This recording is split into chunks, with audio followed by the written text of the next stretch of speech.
Ndugu mtazamaji, kwa faida zaidi nitakupa ulimwengu jinsi unavyoenda kwa kasi, na pia nikufahamishe mitandao ya kijamii jinsi ilivyokuwa na nguvu kwa hivi sasa. Na nitaanza na mtandao wa kwanza ambao hivi sasa unakimbiza na unapendwa zaidi ulimwenguni. Tukubali ama tukatae, yani nitakupa pia na uthibitisho kwamba mtandao gani unaongoza na kwa watu wangapi ambao wanafuatilia mtandao huo, yani mashabiki zao wakiwa wako wangapi. Nikianza na mtandao wa kwanza ulimwenguni unaopendwa ni mtandao wa Facebook, ambao una zaidi ya wafuasi ambao wana application ya mtandao wa Facebook, yani watumiaji wa mtandao wa Facebook ni bilioni 3.07, na huu ndo mtandao wa kwanza ulimwenguni unaopendwa.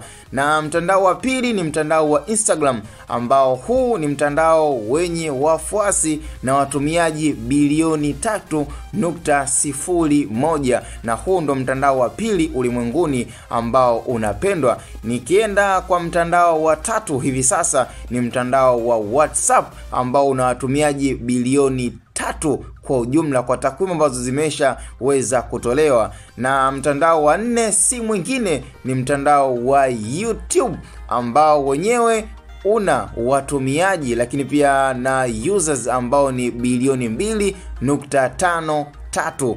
Na kwa mtandao wa nne ambao pia huu ni mtandao unaokuja kwa kasi lakini bado haujafikia vigezo vya kufikia pia watumiaji kama ambao tumeweza kuona katika mitandao mingine, ni mtandao wa TikTok, ambao huu una watumiaji bilioni 1.59 kwa takwimu zilivyoweza kupigwa. Na mtandao wa mwisho ni mtandao wa WeChat, ambao huu una watumiaji ama users bilioni 1.4, na hii ndio idadi kubwa sana ambayo imekuwa ikitumiwa katika takwimu kuweza kuangalia ni mitandao gani ambayo inapendwa zaidi na ina watumiaji wengi. Lakini pia nisiusahau pia mtandao wa Telegram, ambao pia huu una users bilioni 1. Kwa hiyo nafikiri nitakuwa nimekuelekeza pia kwa nafasi fulani, licha kama pia kuna baadhi ya mitandao mingine hatuwezi kuielezea, ila nitakupa pia faida. Mtandao kama wa Snapchat, ambao huu pia una users milioni 900. Kwa hiyo